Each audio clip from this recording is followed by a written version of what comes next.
This is The Art of Wrestling with professional wrestler Colt Cabana. It's Colt Cabana. All right, come on in. How you doing? Sit down. Let's do this. You're about to listen to The Art of Wrestling, a professional wrestling podcast. It's a live podcast. It's a personal journal. It's an entryway into the minds, souls, hearts, and lives of people involved in the world of professional wrestling. I am your host. My name is Colt Cabana. I am a joke teller. I'm a hotel stayer. Most importantly, though, I am a professional wrestler. And I am not sitting here live in the studio.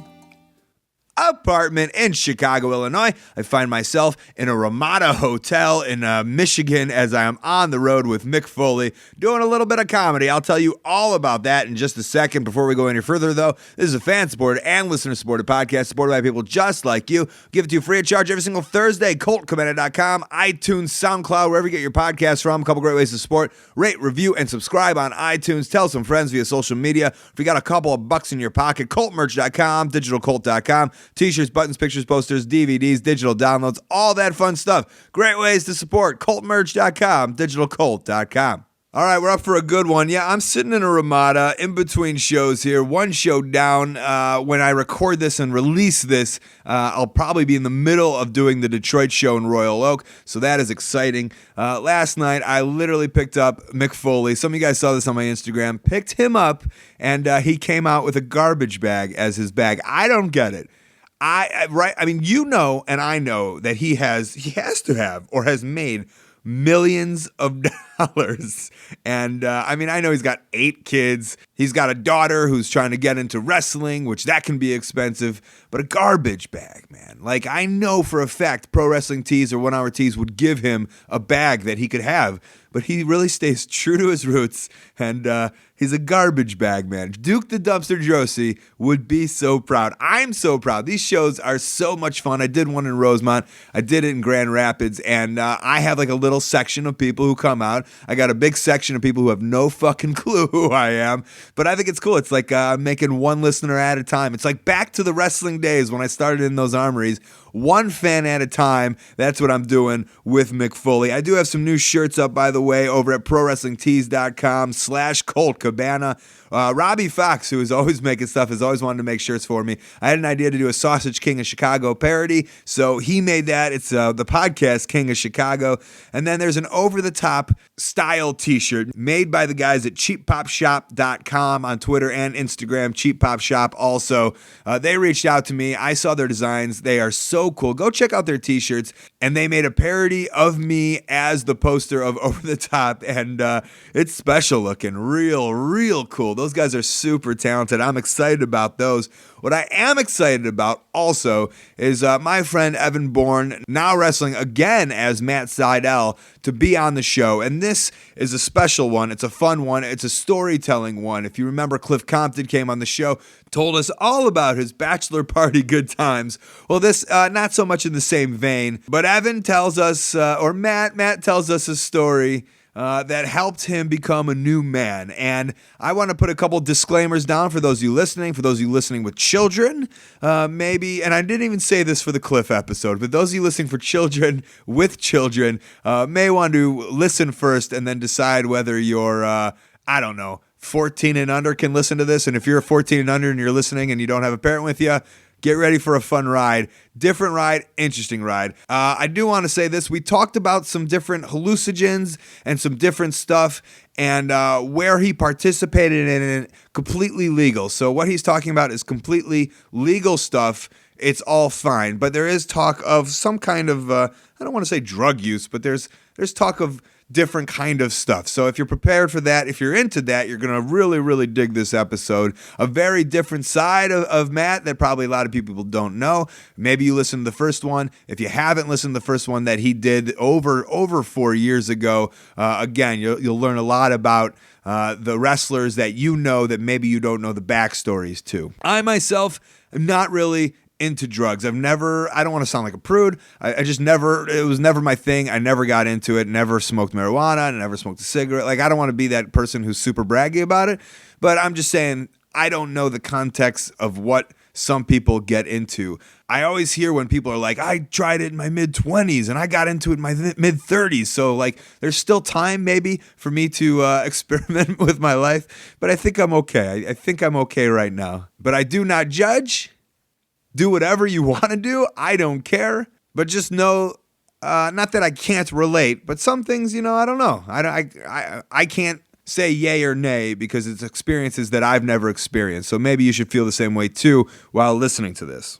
Otherwise, I did the Magic City Comic-Con. I was in Orlando. That's where Matt and I did this. It's great catching up with him. If you don't know, Matt was my roommate down in Florida. We lived together, and we'll always forever have those bonds. You hear about people like the NFL rookies in rookie camp with their roommate, and also wrestling, like guys living in Memphis together. Well, for me, Ace Steele and I, we lived together. We lived together in Louisville for OVW, and then Matt and I, we lived together in Florida for FCW, and those are bonds and memories that we'll always have on the struggle, trying to make it big in a rookie camp, if you will.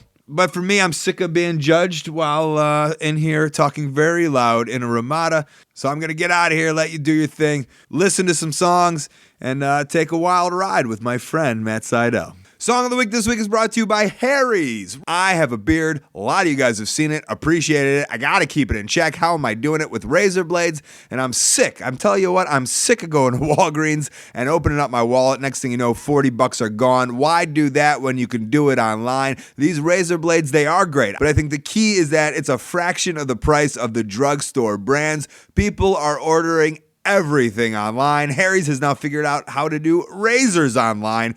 Also, free shipping right to your door. Free shipping. Their starter is just $15, and that includes razor, 3 blades, plus your choice of shave cream or foaming shave gel. I'm a gel man myself. You put that gel on, and all of a sudden turns to foam. I feel like a little bit of a magician while I'm up there. $15, great deal. I'll get you $5 off though with the code COLT. That's right, $10 for a month of shaving. Or if you're like me, you could stretch it out to 3 months. Cut out the middleman. Go to harrys.com and get $5 off with the code COLT on your first purchase. That's HARRYS.com. Enter COLT, get $5 off, free shipping, and start shaving smarter today. All right, we do have a song this week. It was suggested by Tone Smith. That's with 2 F's, not a TH. 7L and Esoteric featuring Acrobatic. It's called Battle Royal. It's good. And then we're going to go on a trip with my friend, Evan Bourne, a.k.a. Matt Sydal. Fabulous like Moolah, fat like Abdullah. King Harley race, rap square circle ruler. You need more practice, black. You can't match with act. Get off the cactus, Jack. Act saw Jim Duggan, threw him in the Cobra clutch. While the gun play Lou Albano on the side and wrote a Dutch.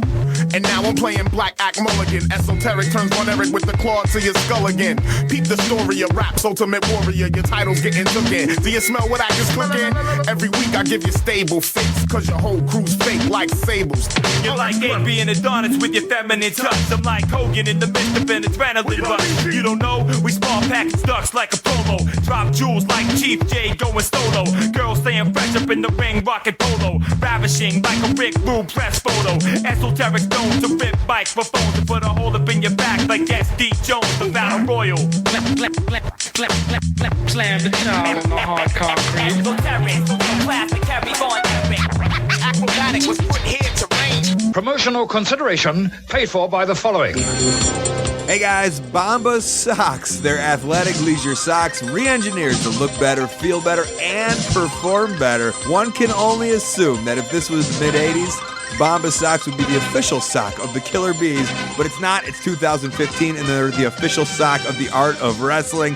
I've been wearing them to wrestle. I've been wearing them to work out. Bombas.com/Colt. You'll get a free pair with your order or 20% off. It's your choice. Bombas had a choice when they started their business, and they chose to do great stuff. Socks are the most requested clothing item in homeless shelters, and Bombas donates a pair for each pair bought. Since launching in 2013, they've donated over 300,000 pairs to those in need. How awesome is it that you can do something good by just buying socks, and great socks? The honeycomb for strength, the cushion blister tab on the ankle, they all make for a sock that's comfy, that fits well, that doesn't slip, and lasts. Go to bombas.com/Colt. Get yourself a pair. Get your friends some pairs. Go sock crazy. You're doing a good thing when you do it. Get a free pair or 20% off. Donate some socks to someone in need and give yourself the gift of a comfortable foot when you go to bombas.com/Colt.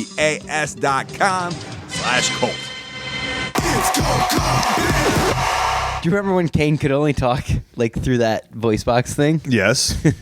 That's how we're starting the show. Perfect. Good. Is there more to it? Well, I'm hoping there's some more ads maybe we could do.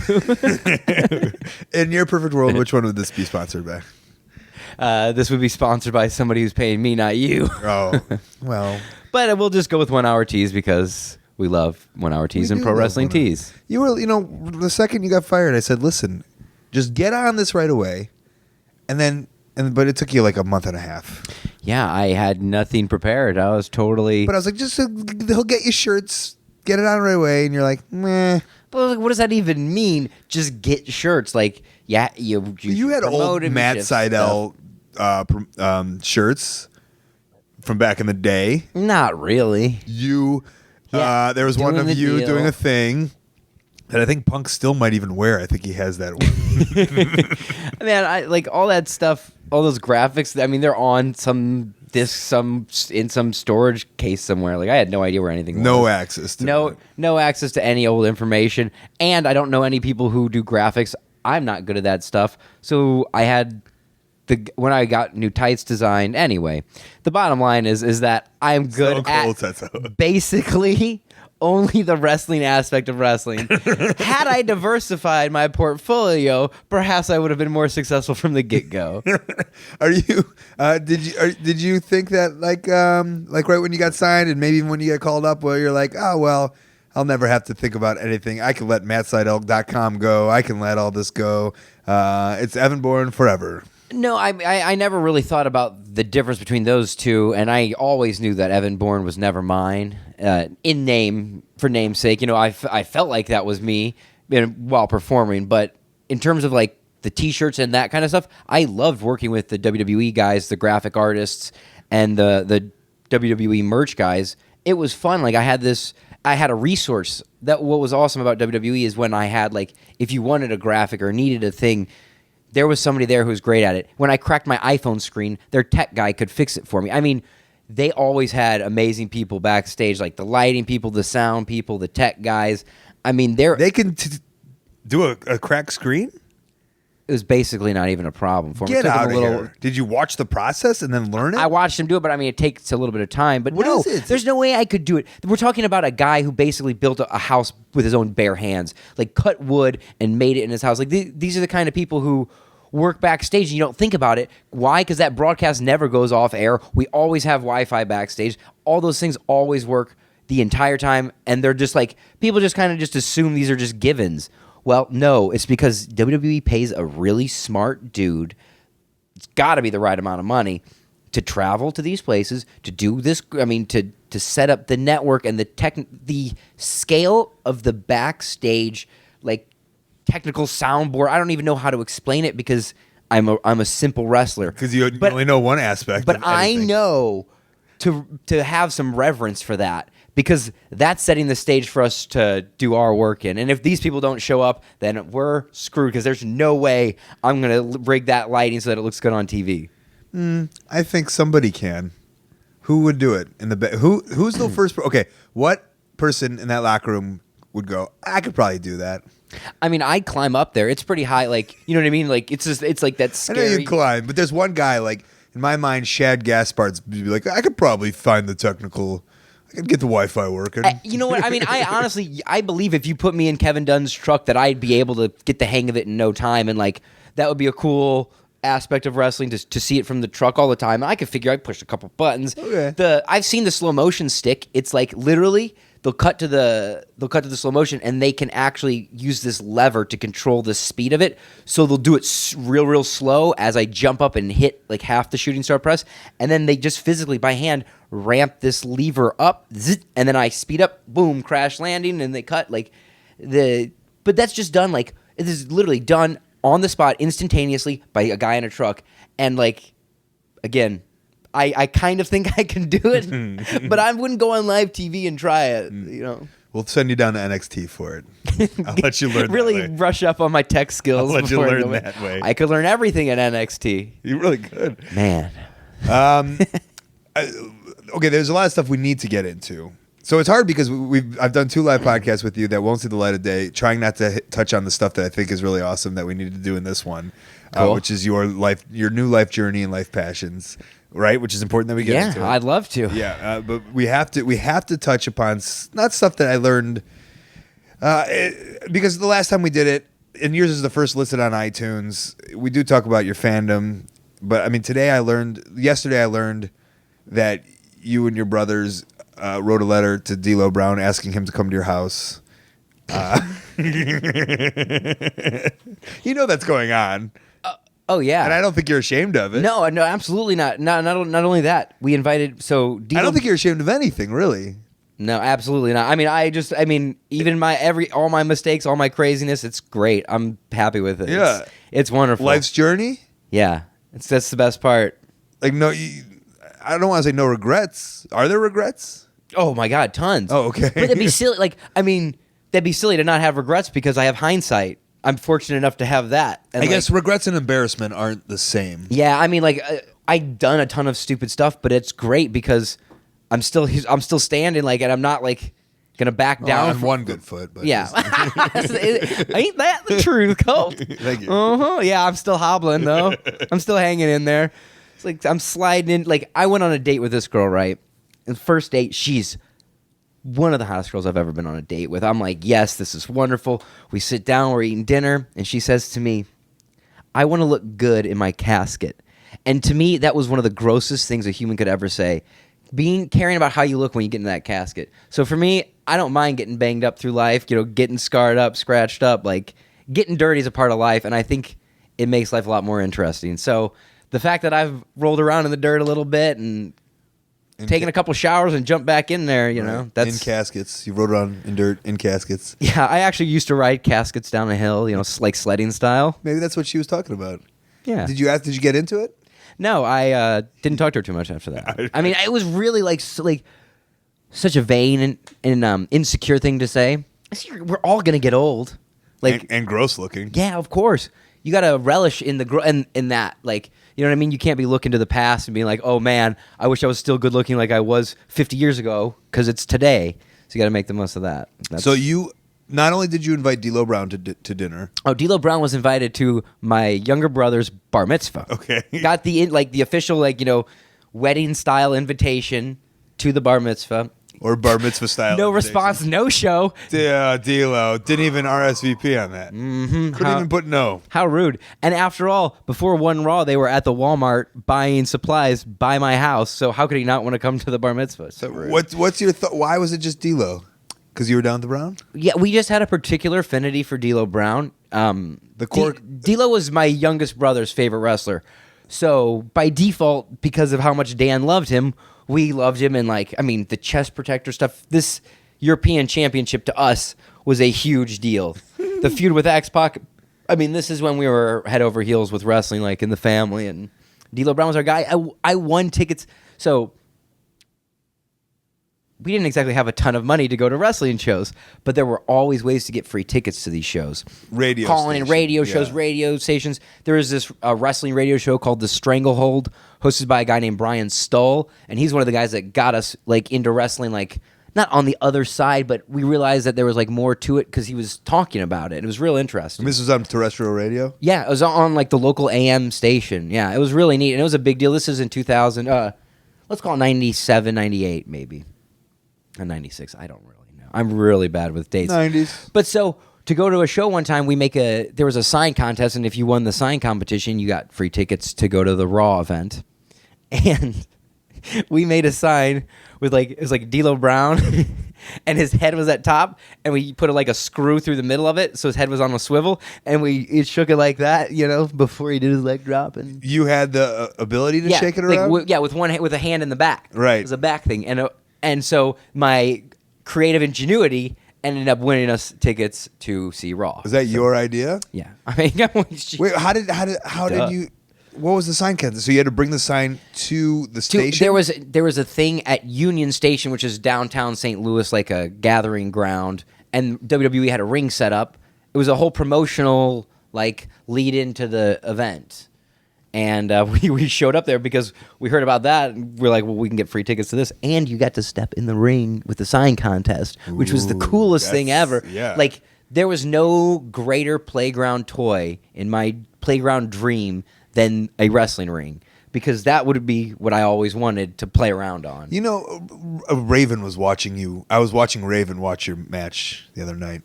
And he asked, is he a gymnast? That was the question. And I go, no, I think he just kind of grew up on trampolines. Yeah, so speaking of bar mitzvah stories, when I was 13, with my bar mitzvah money, I bought a trampoline. I thought you invited Raven to your bar mitzvah, and he was the rabbi. I'll be honest to God, like, as young little kids that were forced to go to Hebrew school and stuff, knowing that Raven was a Jewish wrestler was kind of inspiring to us. Of course. Because you'd look up the Jewish... But I didn't know that, and I thought it was fake, to be honest. I was like, no way that guy's Jewish. Because, like, you heard, like, Savage is Jewish. It's like, he's not Jewish. Like, let's be honest. Billy Kidman, right? You heard that weird rumor. Yeah. And maybe DDP. So I was like... I never heard DDP. I heard that one. And then I was like, Raven, I don't think so. You know, doesn't look at this guy. He's not what... His name was Scott Levy. Levy? Could have been Levy. No, it's... Come on. Could have been Levy. Listen. I know what the Jewish suffixes are, prefixes for these last names, and it was dead on. But yeah, that was a interesting 13. We can just stay at 13 years old. Yeah. Trying to think what grade is that? 6th grade or 7th? Seventh grade is when you become bar mitzvah.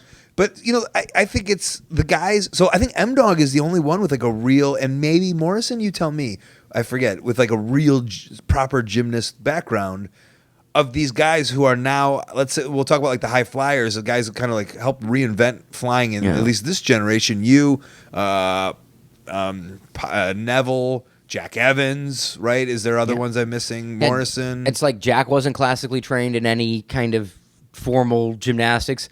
And I'm pretty sure Pac, Adrian Neville, just started doing shit in his backyard and just is crazy and wanted to push the boundaries even further. Like, I think it's funny that a lot of people think we move like gymnasts. However, I don't think you can train in gymnastics to maybe learn some body control.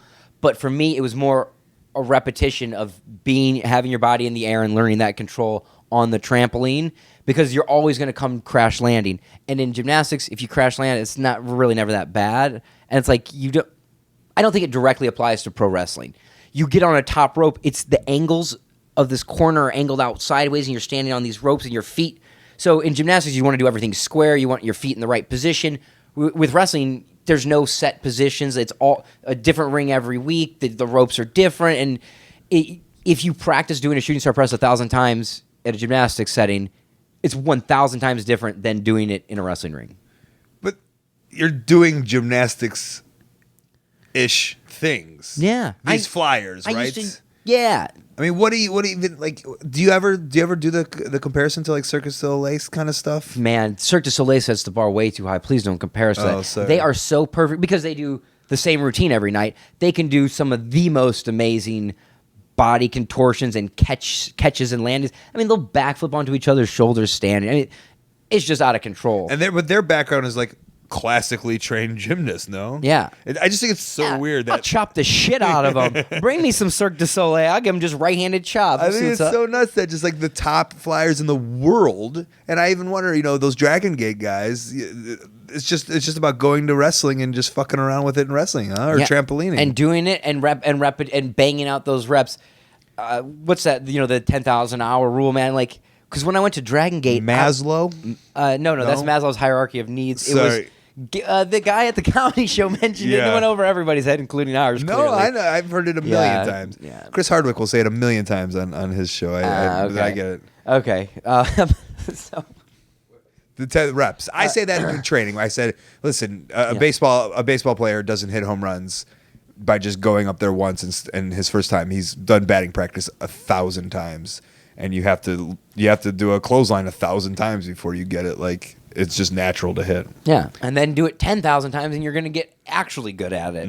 The first 1,000, you're just after that first 1,000, you're doing enough to get by. But I mean, like, I can hit like the certain, particular wrestling moves I've been doing since I was 15, and not like that I was doing them right when I was in my backyard, but my timing and my connections were pretty dead on. And then I just kept doing them and doing them and doing them and doing them. And I think I've got a hell of a clothesline. I don't do it all the time, but when I do it, it's because I've repeated that exercise in training a gazillion times. And then whenever I'm fooling around in the ring before a show, that's kind of something I go to. And it's just like so many moves are the exact same to me. Shoulder tackle, clothesline, back elbow. They're literally the exact same. My positioning, my footwork, where I'm stepping, where I'm going. And it's just a different, way to knock a guy down. So I think like when people know where their feet are going to be, people think you got to practice the clothesline. It's not the clothesline. It's your footwork for it. And unless you've been in 100 different rings 1,000 different times, it ain't easy. 10,000 hour rule. We never figured out that guy's Who's name. his name? And don't don't tweet us. Don't fucking tweet. All right, I'm literally gonna Google it right when I'm done here, or figure it out during the thing. Okay, so after WWE, you took this journey. So right, and you want to talk about this stuff? Yeah, sure. So my plans when I was gonna can't say I didn't see the writing on the wall. I mean, I thought it was pretty awesome of WWE to not fire me for as long as they did. I was very honorable. They got me all healthy, ready to go, mentally, physically. I was the best I've ever been in my life, ready to rock and roll. How do you know? Because you weren't really wrestling. Because physically I just felt so good, man, and my mental game was back.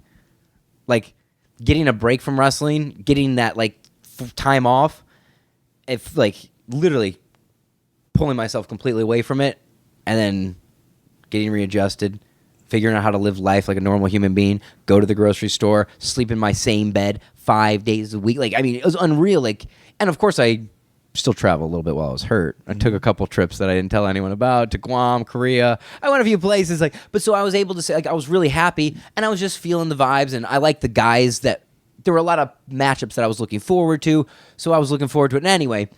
But I didn't realize I thought I was happy. Let me just put it to you that way. I thought I was happy. I thought things were going good. And when WWE fired me, I had two plans. I was going to go to India for the 3 months and go explore down the Ganges River and just, because I'm into yoga, and I was really heavy into reading books about India at the time. My other option was to go to Peru and do ayahuasca. Good.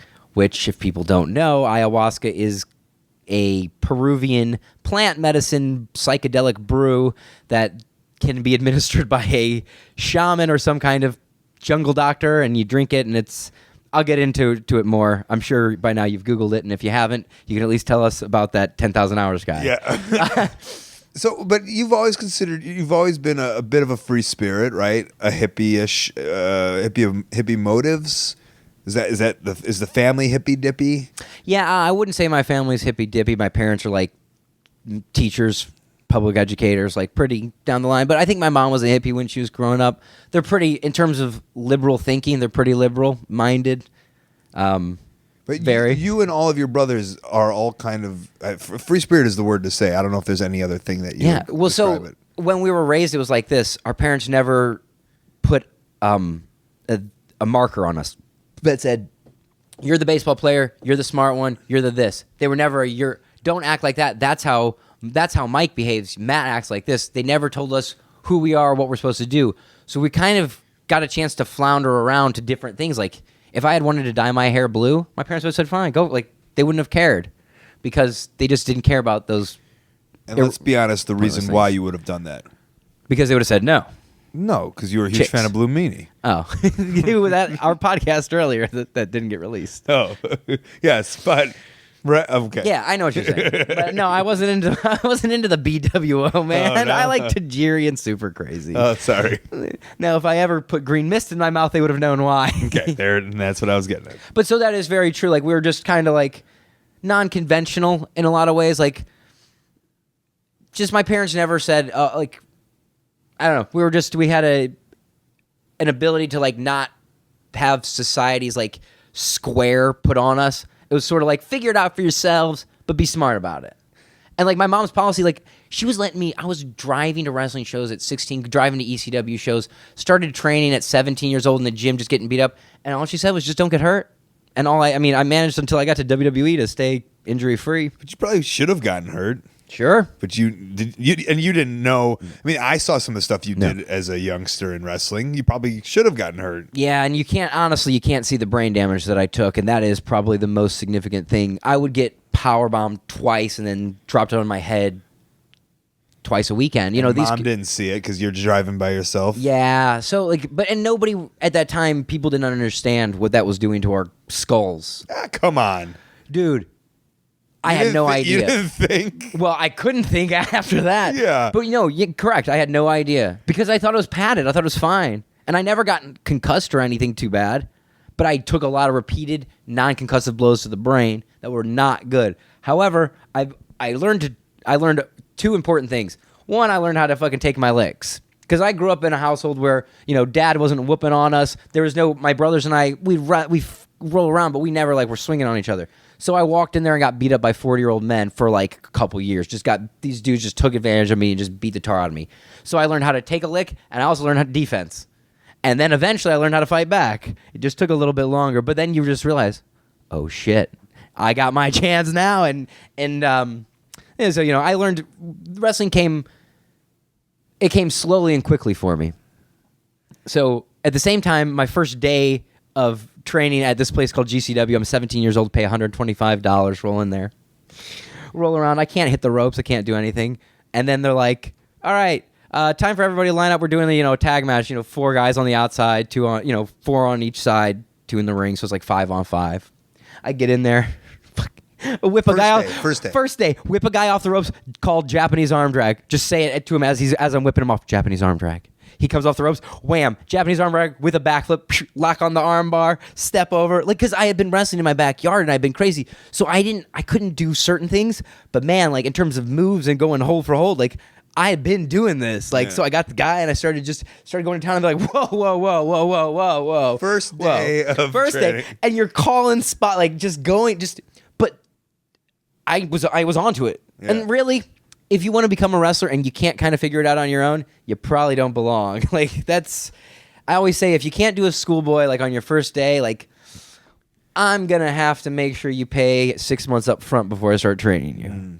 In your new school that you're opening. My new imaginary school, which will have a cool gym, a flotation tank in it. It looks like Santino's. Cryotherapy chamber, basically Santino's, but my version of it. with your Joe Rogan stuff. Exactly. Yeah. 100%. I don't know if you want to skip over that, but I went to visit you once. I think WWE flew me down for something, and you're like, oh, I'm not going to be around. I'm in Korea. Yeah, you just went to visit, but because you were coming down for the wedding, and I was supposed to have gone to Guam the week before or whatever, and I ended up having. Oh, that's right. I was supposed to stay. I wanted to stay at your house. Yeah. And usually it's not even locked, but it just so happened to be locked that time. It's not even locked right now. But you're just because that's something and it probably shot you in the foot a little bit because it's something. Authority really never really had a real grasp over you, I would say, to the extent of not that it should, but you weren't scared if you went to Guam while you were out and you had nothing to do, whereas some people would have been in their house waiting for a phone call every single day. Well, what's to be scared of? I wasn't delusional, and I had my phone on me. I could be reached 24/7. You can act you know what I mean? I had email, and I can get back. It takes a day to get anywhere across the world. People just are oh, what if you're... I'll check my email every night. It's fine. There's no way that that. It's just, I was reasonable. I was not going to get a call to come walk in and become the Intercontinental Champion. I was on the fringe. I was on the fringe even before I got hurt. So that was a problem. You know what I mean? I was just kind of an ancillary player of. It was just one small, kind of insignificant spoke on a much bigger wheel. And while I was okay with that then, now I feel like I'm much more capable of being a much more important spoke in the wheel anywhere I'm wrestling. And a lot of that stems from this trip I did to Peru. Oh, wonderful. So here we are. You're done. Fired. You're I got India or Peru. I'm gonna go something. And the week before, the podcast listener in me happened to be listening to a podcast where someone recommended an amazing ayahuasca sanctuary. Can we give them a shout out? A safe place. Yeah, it's called Spirit Quest Sanctuary. The website is biopark.org. Oh, I meant the podcast. Oh, yeah, I guess. Okay, so I heard it on Aubrey Marcus, who's the CEO of On It. I think he was talking on the Joe Rogan Experience or on the Duncan Trussell Family Hour, which even if it wasn't on that, I'm just going to plug the Duncan Trussell Family Hour because I love it. I love Duncan. Yeah. So this guy named Aubrey Marcus, who runs an amazing supplement company whose products I thoroughly enjoy, said he went to this place and thought it was just like, he said the guy in charge is a wizard and it's amazing and all these people had profound experiences. And I was like, ayahuasca's been calling me. And that's the thing that they say about ayahuasca is it's not for everybody because it's a very powerful psychedelic beverage. And it takes you to some crazy places. I was in Peru wrestling. And I was just like, I think we were texting, and you're like, "You're in Peru?" I'm like, "Yeah." And you're like, "This is what I want to do so bad, I can't do it." And I was like, "Really?" I'm like, I'm in Peru." And you're like, I mean, obviously that's not my thing. Maybe maybe it should be. I don't know. Maybe you could sell me on it here. So finally, you got this opportunity. Yeah. So I've been thinking about it since honestly. Okay, the night I won the tag. Okay, I'd heard about ayahuasca on the Rogan podcast, and I heard about it, right? But it didn't really strike anywhere with me. I knew about it and I was like, that'd be a cool drug to try sometime, like, because I'm open to it. I was open to it because the stories were good. But then the night I won the WWE Tag Team Championships of the world, Kofi Kingston went to bed. Me and Santino went out to dinner, out to a little after hours place, met a lovely girl, beautiful Canadian girl in Edmonton. That night we consummated our friendship. Okay. And afterwards, we're lying in her hammock, like it's cold. It's a cool night out. We're lying in the hammock, and she starts telling me about how she went to Peru when she was 14 and had these ayahuasca experiences, and it made her who she is today. And like, honestly, like she had like special powers. Like I was like, there's something extraordinary about this girl. Is that what wooed you into her originally? Yeah, I mean, honestly, all we did was make eye contact, and it was over. From literally the millisecond we made eye contact, the night was over with. This was happening, and. So she told me about this thing called ayahuasca. Anyway, she gave me the real inside scoop from a personal level, and she talked about how it gave her life back because she was really, she was 16 in Peru from Canada. There's something wrong. She went from 14 to 16, by the way. I said 16. You said Come 14 on. first. No, it's 16. Okay. She was there at 16. All right. Anyway, she was much older when I met her, trust me. So anyway, I've heard the hype's there. I've heard about it a lot. I decided to say, screw it, and I go down. And I mean, I was so nervous when I left. I just packed like a big old backpack and went down. So by yourself, something I'm always fearful of, an expensive trip. You're just like, I'm going to Peru, flight to Peru, looked up this website, backpack. Send away the money. They emailed me back. The thing was, the guy was really good about emailing me back, so I felt pretty comfortable, and it had a good reputation. But I'm still thinking I'm going to the jungle. There's going to be snakes and mosquitoes and all this stuff. I'm bringing tons of, like... I took less clothes and more bug spray because I was like, I need room for the bug spray. I get there, and I'm telling you, this is like the most beautiful place on earth. It's amazing. And get there, the first thing they do is they say, hey, time to feed you guys. All right, I love this place immediately. As soon as I get done traveling, they sit you down and give you lunch before anything. And the cool thing about it is it's not like some cult where they're like, all right, this is what we believe, this is what we do, this is how it goes. It's like, hey, later tonight, whenever, we're going to get together for a little ceremony. We're all going to drink this. If you have any questions, just ask us. If there's anything we can do, let us know. But we'll be there for you if anything happens. But trust us, like you're in good hands. Like you got nothing to worry about. And so I was there for a 10-day 5 ayahuasca session. Right. I keep thinking this stuff's going to blast me off to the next dimension because it's known for these crazy psychedelic effects.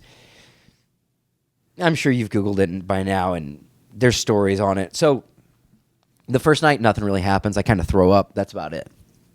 Nothing. And I'm like, okay. Second night, nothing happens to me. Again, drink it twice. I'm like, nothing's happening. I'm like, what is going on with these other people? Well. You see them tripping? Oh, these people are having profound experiences. Okay. Like, for example, one guy on the third night, a night where I just kind of felt high. Like no visions, nothing. I'm having nothing going on. This man, his wife had committed suicide 3 years ago, left him with these 2 beautiful girls, and he's just been stuck in a rut, couldn't get over his wife. He has this amazing vision where they're out, she's holding his hand, she steps onto a barge and says, it's time for you to let me go. And he lets go and she sails off on this barge. And the next day he said he felt better than he never felt. Like, it was just like he got a fresh start. It was like a reset button for him. And you know what I mean? It's going to make him a better father to his girls. Another woman, for example, was dealing with very intense sexual abuse problems. Did ayahuasca on that. I think it was on the third or the fourth night. And anyway, she basically relived the entire experience. Relived it and had what she called the most miserable night of her life. But then the next morning she woke up, it was all gone. Seems like it's all about fresh starts. It's all gone. So here's what happens for me. I take this ayahuasca, nothing happens. I get angry, and you know me. I only get angry during my wrestling matches. Other than that, I'm cool as a cucumber.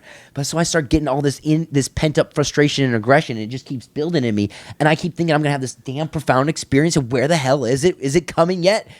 And halfway through, I tell the guy in charge, maybe you can double up my cup this time. Like, let's juice it up. And it's funny. He mentioned an email that he had sent me, and he said, "Hey, listen. I said, it's great if you come down for ayahuasca, but I want you to stay for this other thing." And he says, it's called Huachuma. I was like, what the hell is this? It's spelled Huachuma. And he had actually mailed me packets on it, but I didn't care about it because I was only there for the ayahuasca. The ayahuasca brought me there for this Huachuma, man. And so I say, because there was something about him that made me be like, yes, I'll stay for that. I changed my flight.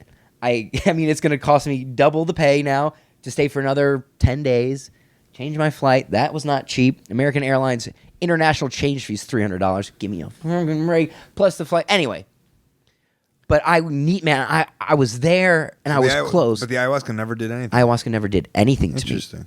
But I mean, for that, it did do something. It got me there. Right.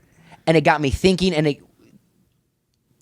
spending 10 days away from society, living in the rainforest, just running around in swim trunks and you know what I mean? Just, it set the mood, it set the tone. And ayahuasca, you're on a particular diet where you're only eating fish and rice. And so I was feeling really healthy. I was feeling really good. But mentally, I felt worse than I was feeling worse than I was when I showed up there. Because when I showed up, I was hopeful. And 10 days is a long time and watching. I mean, I just told you 2 stories.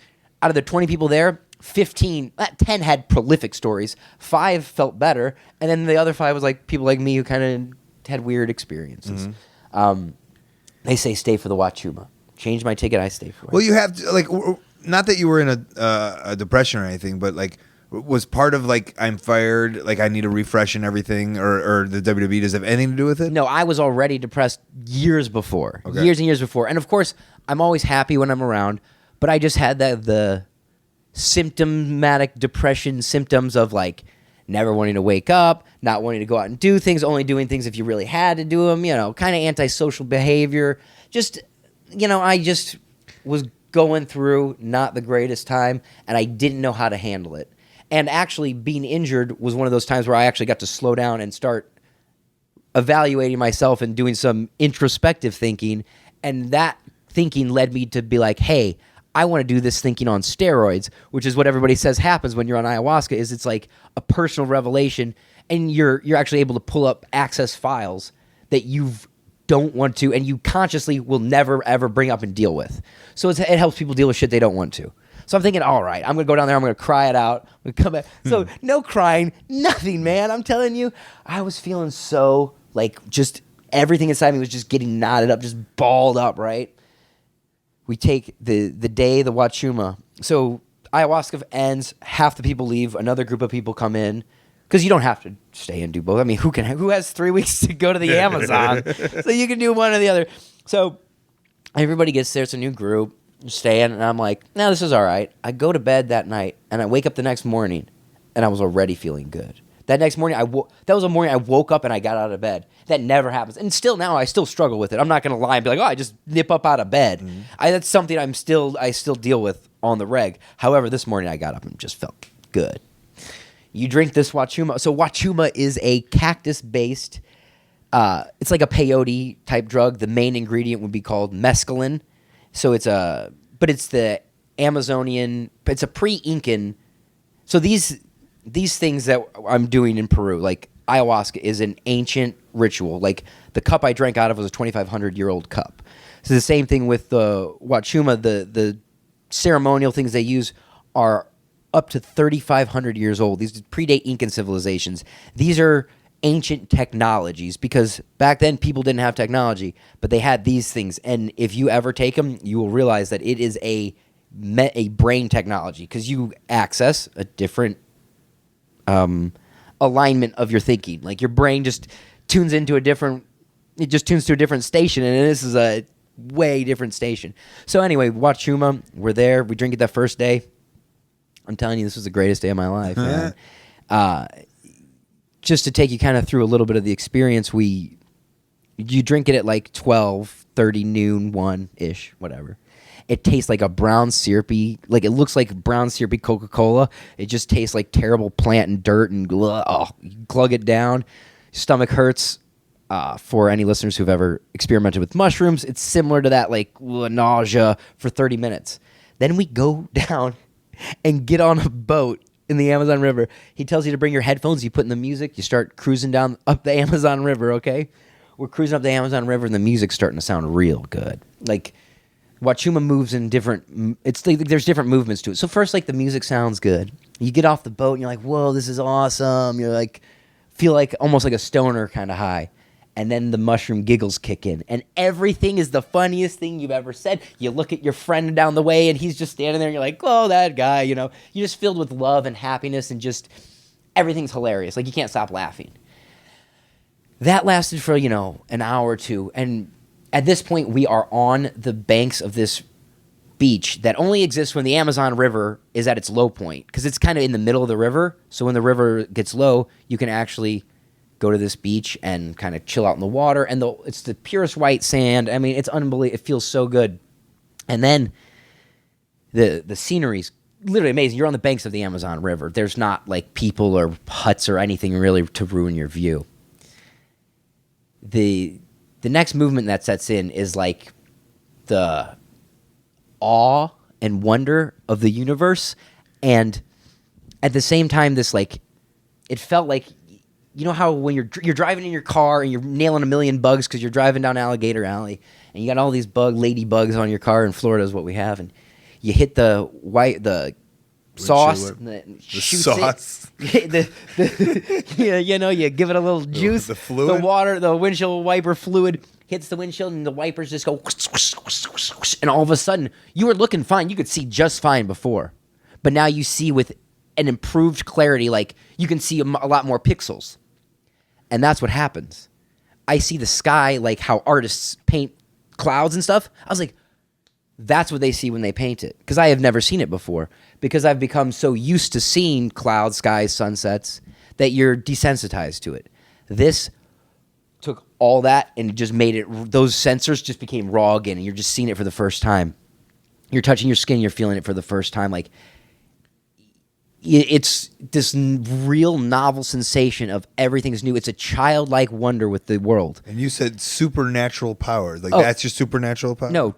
Supernatural power came in as the days went on, but the supernatural power I got that day was to slow time down. Okay. Time slowed down. That sunset lasted 7 hours. You know what I mean? But it didn't. But on Huachuma, everything is slow. So you actually are... Time is moving in slow motion, but you're thinking in normal or even fast forward. So like you're sharp, you're attentive.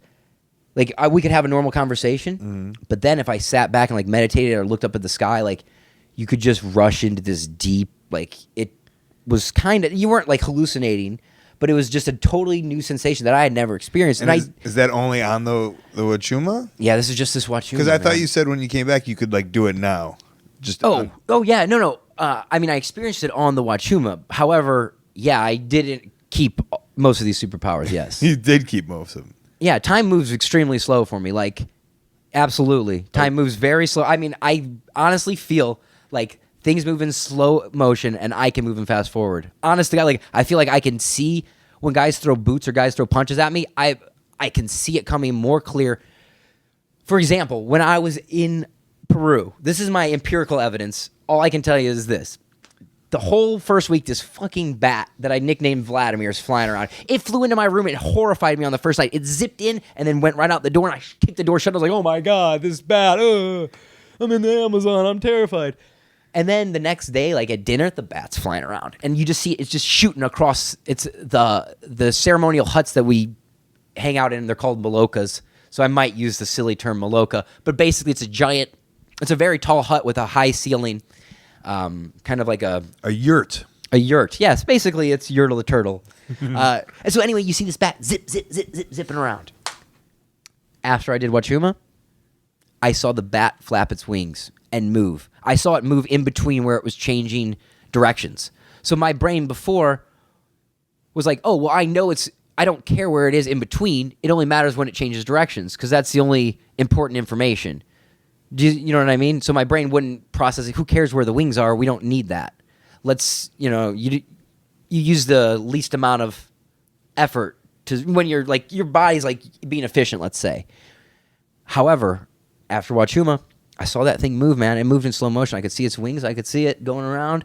And the whole rest of the trip, sober, not, saw it just fine. It's completely insane, but that's what happened. Yeah, and almost like, do you realize how that sounds?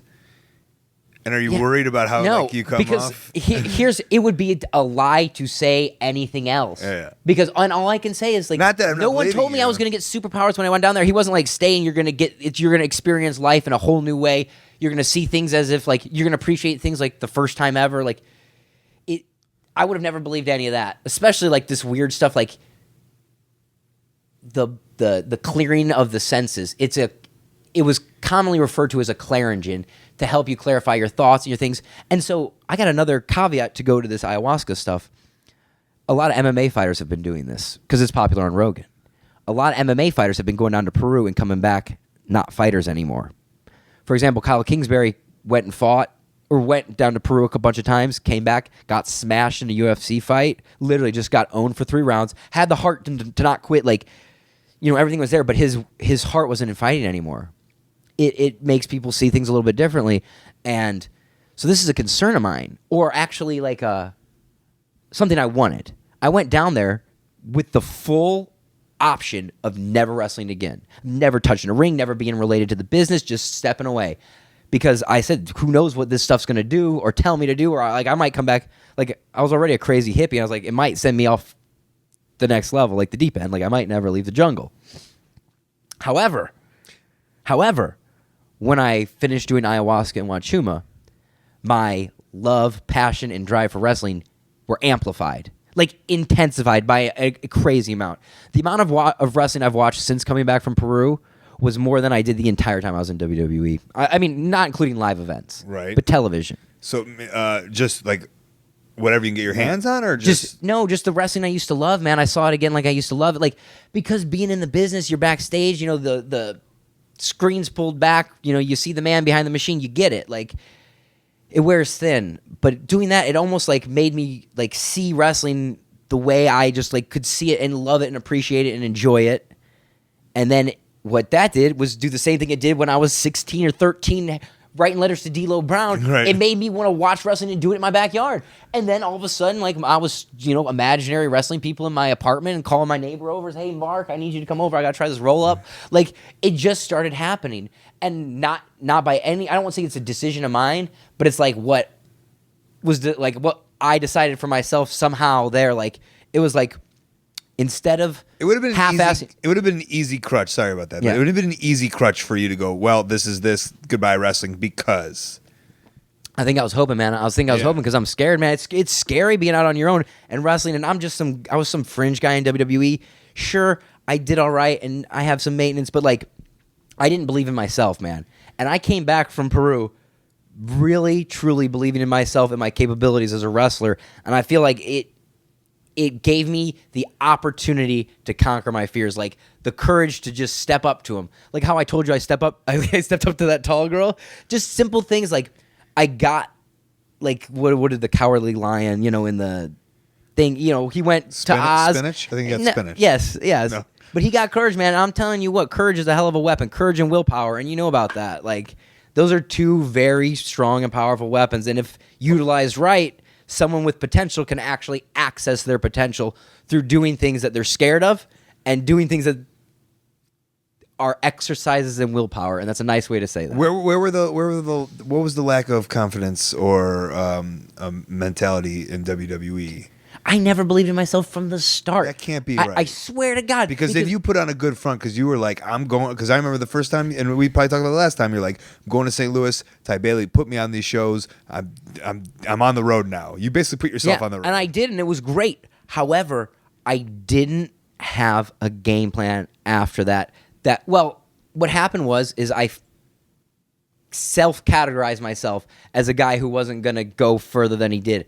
The amount of success I had was completely decided by me, and I totally limited I said, here's your ceiling, this is it. All you have to do is do enough work to get to there. So when John Cena took you and was like, guys, Evan Bourne's the man, and he put you in an opportunity to be in a bigger place, you set a bar on yourself? No, I was fired up right then. I was ready to rock and roll. The next week, the Nexus came in and crushed me, and that was it. Okay. So then, the next week, the Nexus literally just did a backstage segment, squashed me, and then I just went back to being the same old guy, my booking-wise. And then I went back to, I don't want to say I was being lackadaisical, but I can tell you that when I wasn't getting paid to wrestle, I was crazier and I worked harder and I was insane about it. And I was being logical with my training and my wrestling. I was not accessing my capabilities whatsoever. A lot of people saw it in me. A lot of people believed in me. But in the end, if you don't really believe in yourself, if you don't think you're the best, you can't hang with the best. It's as simple as that. I can hang around because I thought I was the best. In ring, I think I'm, I can handle myself and I'm a good hand. However, I still feel like my in-ring stuff has to come. I'm not satisfied with that to this day. I mean, you saw how insane I went yesterday. I always want more. There was a part of me that went away when I was in WWE, and I was okay with doing just good enough. Mm-hmm. And I mean, I believed I was giving the fans their money's worth. I believed I was doing really good. But you got to understand, when I got there, I was teaching people how to take Hurricane Ranas. It's not the WWE that it is now. If I went in there now,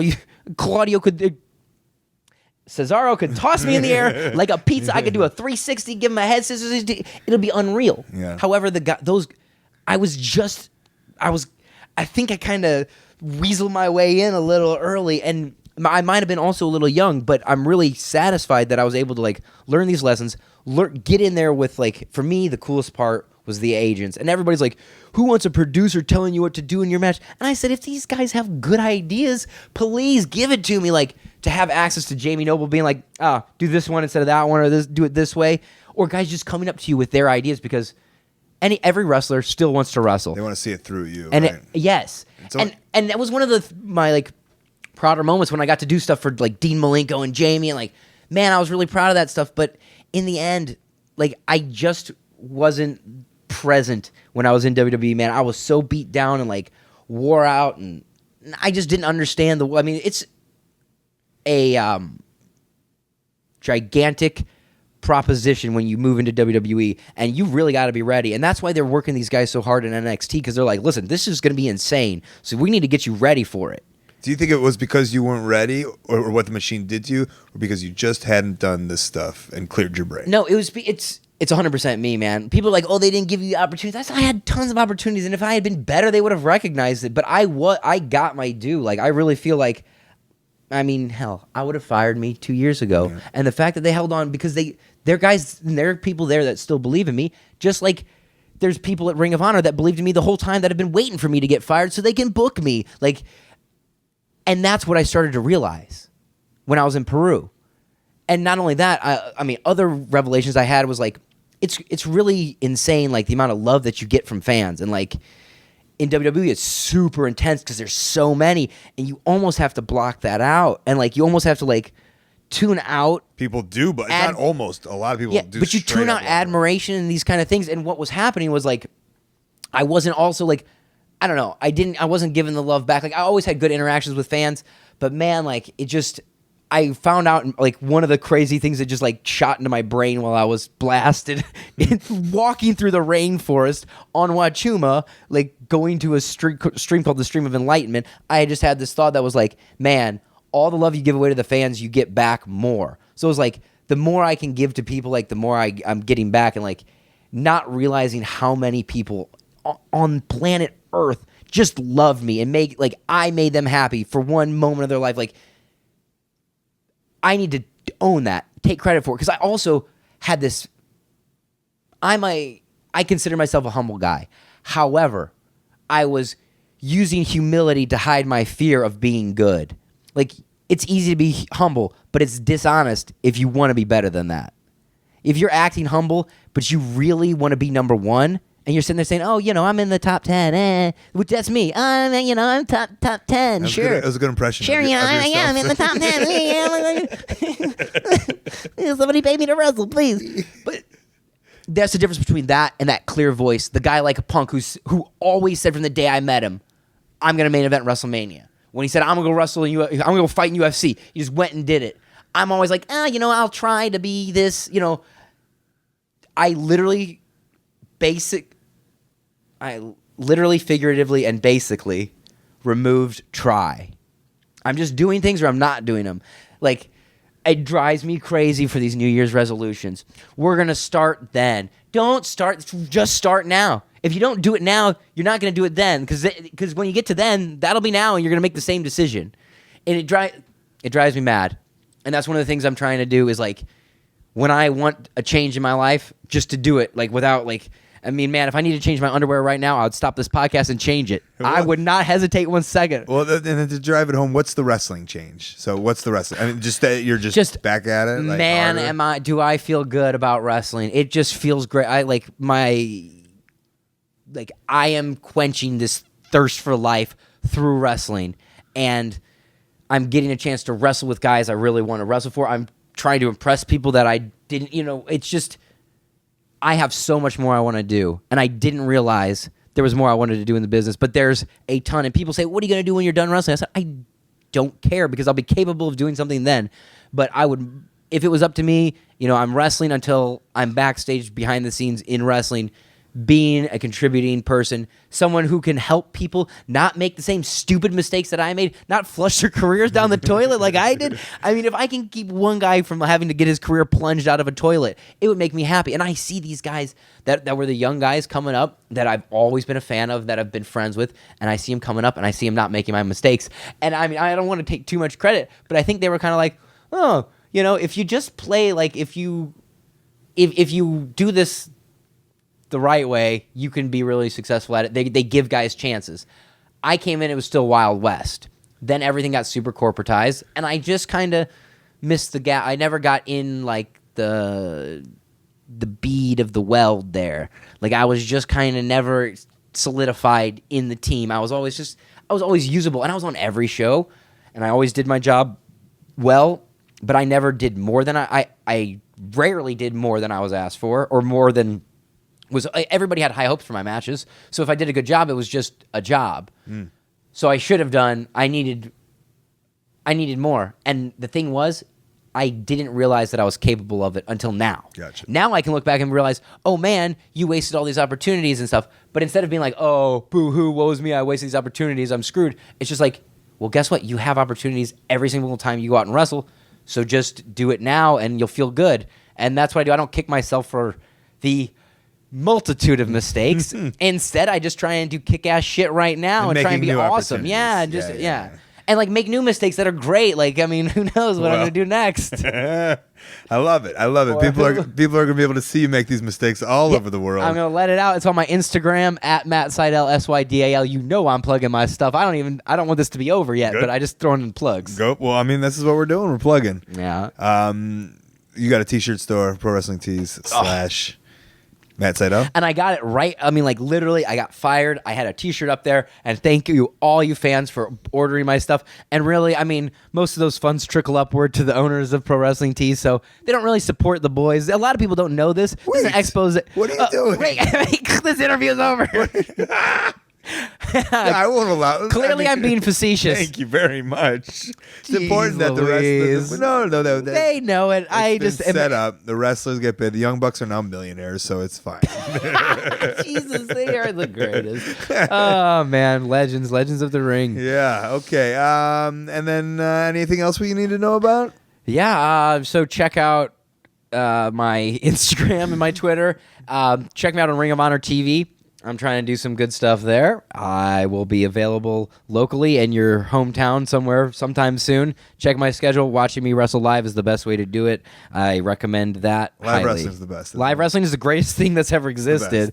You Not really as good on TV. You can't beat it. And if you get a chance, buy a front row ticket and yell at somebody and get it out of your system, man. Yeah. Like, get it out. Like, that's the best part. You get to go there and let it loose. Like, I hope fans realize, like, they're a part of this podcast, and they're a part of the wrestling show, too. So when they're there, it's this reciprocal thing, and without... I mean, what would be the point in this conversation? Hey, what are you doing this podcast for? Hey, thank well, you. like, but what would be the point in this conversation unless we thought, like, we were hanging out all weekend, we didn't need to record anything. But doing this is a great way to give show the fans some appreciation and give them something, because if I walk out to the ring and there's no fans that are participating, there's no fun. So I'm really happy and grateful that you gave me this opportunity to give the fans a little bit of crazy insight. Plus, I firmly believe long-form interviews are so much more worthwhile in terms of getting into the mind of somebody than a 3-minute or a 2-minute like little short thing. You just can't pry open the box that quickly, and no good story can be condensed into a minute unless it's a story about your sex life. I'm cutting it on that. Hooray! Malcolm Gladwell. Don't tweet us. We got it. All right, no spoilers here, but if you want to know how Matt felt after that interview, there's usually an Easter egg at the end of the podcast, just letting you know. Feeling good, I bet, right? Feeling good. Very interesting. Opened your mind, has become a new person, and it's not just like he was like, hey, I got fired and I'm ready to take on the wrestling world. He had an experience, had a real experience, cleared his mind. Superpowers. Might be a new gimmick. Superpowers. All right, before we get out of here, let's get into plugs and Upcoming events. All right, the best way that you can support ColtMerch.com, DigitalColt.com. I got a Twitter and an Instagram at Colt Cabana. ColtWrestling at gmail.com is the best way to get a hold of me. Maybe you're a promoter want to put me on your upcoming show or convention. ColtCabana.com is my website. I love getting snail mail. I got a P.O. box there. Also, I got a Facebook /AOW podcast and /Colt Cabana. Upcoming Friday, January 23rd, Pontiac, Michigan. InsaneClownPosse.com. Sunday, January 25th, Elwood, Pennsylvania, right outside Pittsburgh, WrestleRumble.com. Saturday, January 31st, Winnipeg, Manitoba, Canada, tinyurl.com/Primos Canada. Sunday, February 15th, London, England, RevolutionProWrestling.com. Friday, February 20th, Cleveland, Ohio, AIWrestling.com. Dennis Stamp announced to be there. Might be a spoiler who would be on this show. Saturday, February 21st, Rahway, New Jersey, I'm Wrestling Jushin Thunder Liger, ProWrestlingSyndicate.com. February 27th through March 1st, Indianapolis, Indiana, CultureShockCon.com. Another convention. Cliff Compton and I will be there hanging out all week. Thursday, March 5th, Halifax, Nova Scotia, Canada, WrestleCenter.com. That's a TRE. And Saturday, March 7th, Boston, Massachusetts. I will be a part of Boston Pro Wrestling Marathon.com. A lot of people have been asking me to come back. That's when I will be there. That is the show for this week. Big thank you to you at home for listening. I always truly appreciate it. Thanks to Evan Bourne, my friend Matt Sydal for coming on the show. Thanks to Cable Guy Jeff and Stu Stone, Kid Russell and Matt Jenkins on the music, Dane Miller for helping with the tech. How about some sponsors? HighSpots.com, hundreds of full-length titles available to download, plus all the $5 wrestling titles, knee pads, wrestling gear, a wrestling ring, and the Freight Train documentary. ProWrestlingTees.com and BarbershopWindow.com, the original alternative independent wrestling shirt companies. Powered by OneHourTees.com, custom t-shirts made to your liking in an hour. Plus, check out those new t-shirts I have at ProWrestlingTees.com/Colt Cabana. TweakedAudio.com/Colt. Earbuds I'm using right now. Over 30% off and free shipping just because you listen to this show. I hope you had a fun ride. I know for a fact Matt did. Matt, sorry I had to do those ads for you, buddy. Part of the show, part of the deal. That's how we give it to them for free. Hey, this has been The Art of Wrestling. For Colt Cabana, I'm Colt Cabana. Thanks.